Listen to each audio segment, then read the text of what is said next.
ആലപ്പുഴ ചെങ്ങന്നൂരിൽ ഉറങ്ങിക്കിടന്ന ജ്യേഷ്ഠനെ കഴുത്തിൽ കയർ കുരുക്കി അനുജൻ കൊലപ്പെടുത്തി.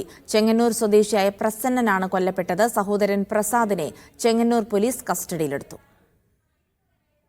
പ്രസാദിന്റെ കുടുംബത്തോടൊപ്പമാണ് അവിവാഹിതനായ ജ്യേഷ്ഠൻ പ്രസന്നൻ താമസിക്കുന്നത്. മദ്യപിച്ച് സഹോദരങ്ങൾ അടിപിടി കൂടുന്നത് പതിവാണെന്നാണ് നാട്ടുകാർ പറയുന്നത്. ഇന്നലെ രാത്രിയും ഇരുവരും തമ്മിൽ വാക്കേറ്റവും അടിപിടിയുമുണ്ടായി. വീട്ടിലുണ്ടായ വഴക്കിനെ തുടർന്ന് പുറത്തുപോയ പ്രസന്നൻ ഇന്ന് പുലർച്ചെ 2 മണിയോടെ വീട്ടിലെത്തി. അമിതമായി മദ്യപിച്ച് അവശനിലയിലായിരുന്നു വീട്ടിലെത്തിയത്. കിടക്കയിൽ വെച്ച് കഴുത്തിൽ കയർ കുരുക്കി ശ്വാസം മുട്ടിച്ച് കൊലപ്പെടുത്തിയെന്നാണ് സഹോദരൻ പ്രസാദിന്റെ മൊഴി. ഇരുവരും തമ്മിലുണ്ടായിരുന്ന കുടുംബകലഹമാണ് കൊലപാതകത്തിന് കാരണം. രാവിലെ മരിച്ചു കിടക്കുന്ന വിവരം പ്രസാദിന്റെ ഭാര്യയാണ് പോലീസിനെ അറിയിച്ചത്.